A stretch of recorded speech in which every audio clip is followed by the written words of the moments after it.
Hello everyone, welcome to my YouTube channel career chasers. So आज के session में हम डिस्कस करेंगे documents required for DV of Aryavart bank. And ये जो डीवी होने वाली है आपके आरआरबी पीओ एंड क्लर्क के लिए होने वाली है। एंड इसमें क्या क्या डॉक्यूमेंट्स रिक्वायर्ड होने वाले हैं। सो यहाँ पे फर्स्ट आपको ऑलरेडी गिवन है कि यहाँ पे आपको 6 सेंटर्स गिवन है जहाँ पे आपको अपना मेडिकल कराना है। एंड ये डिफरेंट लोकेशंस पे गिवन है लखनऊ की। एंड इन केस आप लखनऊ नहीं आना चाहते हैं अपने मेडिकल के लिए, या आप चाहते हैं कि आपकी सिटी में ही मेडिकल हो जाए, तो इन जितने भी सेंटर्स हैं उनकी ब्रांचेस अगर आपकी सिटी में हैं तो आप वहाँ से मेडिकल करा सकते हैं। एंड ये फ़ोन नंबर्स आपको दिए हैं, in case you have any doubts तो आप वहाँ पे कॉल करके कंफर्म कर सकते हैं। एंड देन नेक्स्ट आपके जो डॉक्यूमेंट्स गिवन हैं उनको आपको ओरिजिनल भी ले जाना है एंड सेल्फ अटेस्टेड कॉपीज़ भी ले जानी है, यानी कि जैसे आपने खुद साइन करके कॉपीज़ ले गए थे ना, फोटो कॉपीज़, वो आपको ले जानी है। तो फर्स्ट आपका गिवन है फर्स्ट हाई स्कूल सर्टिफिकेट, जो कि है मार्कशीट या हाई स्कूल का सर्टिफिकेट आप ले जा सकते हैं। किस लिए? तो ये होगा आपका डेट ऑफ बर्थ आपकी चेक करने के लिए कि वो आपकी वैलिड है, यानी कि आपने जो भी दी है वहाँ पे वो सही है कि नहीं। द नेक्स्ट है आपको अपनी सारी मार्कशीट्स ले जानी है, 12th की, ग्रेजुएशन की, पोस्ट ग्रेजुएशन की, 10th की, तो ये आपको सारी मार्कशीट्स अपनी ले जानी है। नेक्स्ट है आपका बायोडेटा फॉर्म, जो कि आपको आपका फॉर्मेट गिवन है वो आपको फिल करके ले जाना है। देन आपका नेक्स्ट है HRMS biodata form in duplicate, वो आपको फिल करके ले जाना है वहाँ पे। द नेक्स्ट है format of dependents details in duplicate, तो ये जो है डिपेंडेंट की डिटेल्स, यानी कि आपके जो फैमिली मेम्बर्स हैं उनमें से किसी की भी आपको डिटेल्स ले जानी है, तो इसका भी फॉर्मेट आपको गिवन है वहाँ पे। द नेक्स्ट है शेड्यूल 1, 2 एंड 3, तो ये आपको फिल करके ले जाना है, जो भी इसमें गिवन है वो सब आपको फिल करके वहीं पे ले जाना है।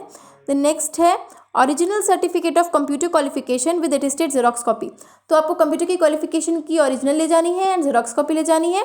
सो ये आपको इनकेस आपके पास नहीं है तो भी कोई इशू नहीं है, क्योंकि आपका 10th और 12th में तो कंप्यूटर होगा, तभी आपने कंप्यूटर क्वालिफिकेशन में टिक किया होगा वहाँ पे फॉर्म फिल करते टाइम। देन आपका नेक्स्ट है print out of call letter for PRF, तो ये जो कॉल लेटर है वो आपका वही है जो आपको मेल आना है, डीवी का मेल, सब लोग कह रहे हैं ना डीवी का मेल आना, डीवी का मेल आना, तो वहीं आपका कॉल लेटर है, उसी की ही PDF निकलवा के आपको ले जानी है, ठीक है। देन नेक्स्ट है आपका print out of online IBPS application form in 2 copies, तो ये वो वाला फॉर्म है जो आपने फिल किया था IBPS के फॉर्म फिल करने जब आप गए थे, तो उसकी 2 कॉपीज़ आपको लेके जानी है, ठीक। फिर नेक्स्ट है आपका फाइनल रिजल्ट कार्ड, जो फाइनल रिजल्ट कार्ड था उसकी PDF आई होप आप सभी ने निकलवा ली होगी, नहीं निकलवाई है तो आप चेक कर सकते हैं, शायद अभी भी गिवन है तो आप निकाल सकते हैं उसका PDF। देन नेक्स्ट है मेडिकल रिपोर्ट्स इन ओरिजिनल, तो जो रिपोर्ट्स आपकी आनी है वो आपको ओरिजिनल में ले जानी है। देन कोविड-19 सेल्फ डिक्लेरेशन फॉर्म, सो कोविड-19 का सेल्फ डिक्लेरेशन फॉर्म आपको ले जाना है, वो आपका फॉर्मेट ऑलरेडी गिवन है, उसको फिल करके ले जाइएगा। एंड मेडिकल का एक और बता दें कि इन केस आप सोच रहे लखनऊ में ही जाएं और आपको 2-3 दिन पहले जाना पड़ेगा, रिपोर्ट्स आपकी लेट आएंगी या कुछ भी, तो आप ये मत सोचिए, आप जाइए, आपको 2 आवर्स के बाद ही आपकी रिपोर्ट वापस कर देते हैं, यानी कि आपको दे देते हैं एंड आप वहीं ओरिजिनल रिपोर्ट्स लेके अपना DV में जा सकते हैं, ठीक है। देन नेक्स्ट है आपका copy of PRAN if already generated, तो ये कॉपी ऑफ PRAN ये है आपका पैन कार्ड से जो लिंक्ड आपका अकाउंट है उसका, पर अगर आपका नहीं है अकाउंट पैन कार्ड से लिंक तो कोई इशू नहीं है, वहीं पे आपका बना देते हैं, और ये अकाउंट होता है आपका NPS के लिए, ठीक है, तो ये आपका शायद वहीं तुरंत बनवा देते हैं, तो उसमें कोई इशू नहीं है। Then original discharge certificate from the previous employer, जहाँ पे भी आप जॉब करते थे पहले, वहाँ से डिस्चार्ज सर्टिफिकेट आपको ले जाना है। Income tax pan card and Aadhaar card, voter ID card, इनमें से ले जाना है आपको, पर पैन कार्ड और आधार कार्ड तो होना ही चाहिए, क्योंकि पैन कार्ड बहुत ज़रूरी है, आपका NPS का बनेगा अकाउंट और आपकी सैलरी वगैरह के लिए, तो पैन कार्ड तो होना ही चाहिए आपके पास में। देन आधार कार्ड भी आपका होना बहुत कंपलसरी है, जानते हैं कितना ज़रूरी है। देन नेक्स्ट है 3 करेक्टर सर्टिफिकेट्स, जो कि आपका पहला होने वाला है इंस्टीट्यूशन जहाँ से आपने लास्ट अटेंड किया था, यानी कि आपका जहाँ से आपने ग्रेजुएशन किया था लास्ट या पोस्ट ग्रेजुएशन किया था, तो वहाँ का आपको कास्ट सर्टिफिकेट बनवा के करेक्टर सर्टिफिकेट बनवा के ले जाना है। देन सेकंड जो है वो आपका किसी भी गेस्टेड ऑफिसर से होना चाहिए, बैंक मैनेजर से होना चाहिए या CMO से होना चाहिए, आपके जो डॉक्टर्स होते हैं, ठीक है। द नेक्स्ट है आपका फ्रॉम पीपल्स रिप्रेजेंटेटिव, तो पीपल्स रिप्रेजेंटेटिव क्या हुए आपके MP हो गए, MLA हो गए, चेयरमैन हो गए, एंड नगर पालिका और टाउन एरिया ग्राम प्रधान, और यही सब हो गए। एंड पार्षद का मुझे डाउट है कि पार्षद का होता है कि नहीं, क्योंकि कमेंट सेक्शन में भी आया था, सो पार्षद का मे बी डाउट में है, पर ये मैं आपको नेक्स्ट सेशन में क्लियर करके बताऊंगी। अगर किसी को क्लियर है या कोई जानता है कि हाँ इनसे करवा सकते हैं तो आप मुझे कमेंट सेक्शन में बताइएगा, तो मेरे लिए भी हेल्पफुल होगा, ठीक है। तो नेक्स्ट है आपका SC ST OBC EWS PWD ex serviceman का सर्टिफिकेट, यानी कि कास्ट सर्टिफिकेट आपको बनवा के ले जाना है। एंड इसमें भी आपको दिया गया है कि 1 अप्रैल को ही बना होना चाहिए, और या तो उसके बाद बनाओ पर उससे पहले का बना हुआ नहीं होना चाहिए।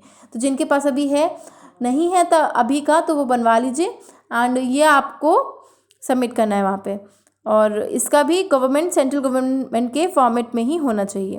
तो नेक्स्ट है आपका EWS सर्टिफिकेट, जो कि इशू होना चाहिए आपका 2020-21 में ही इशूड होना चाहिए आपका EWS सर्टिफिकेट। ये नहीं कि आप पिछले साल का ले जा रहे हैं या कभी कभी ले जा रहे हैं, ठीक है।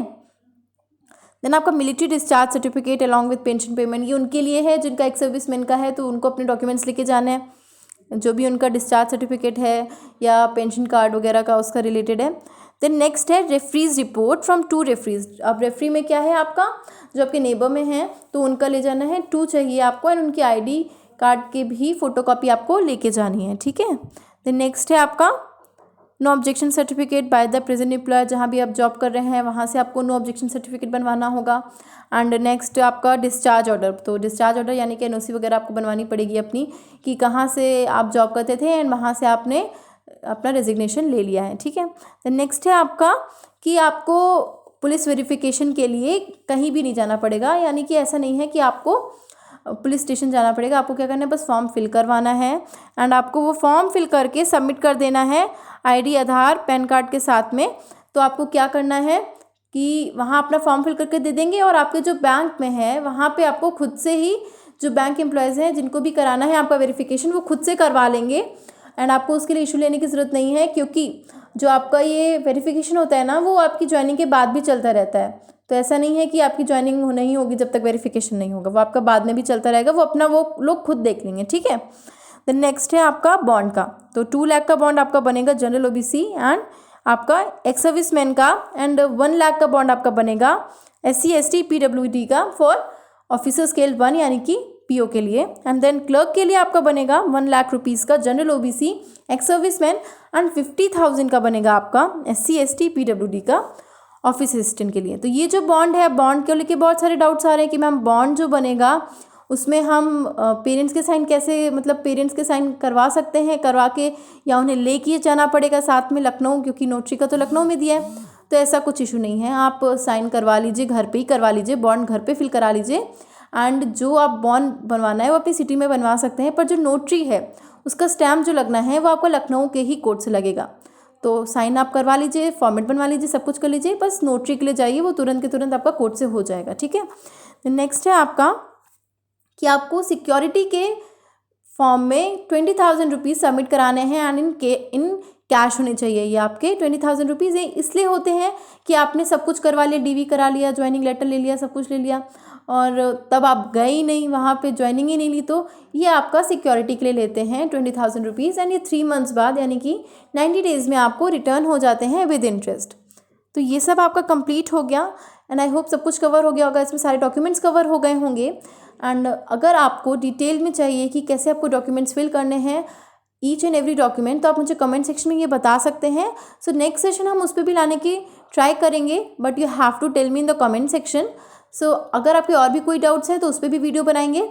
सो अगर ये सेशन आपके लिए हेल्पफुल रहा है then do like the session, share it with your friends and do subscribe the channel and don't forget to press the bell icon, जिससे हमारे चैनल की सारी नोटिफिकेशन आपको सबसे पहले मिले। Thank you so much.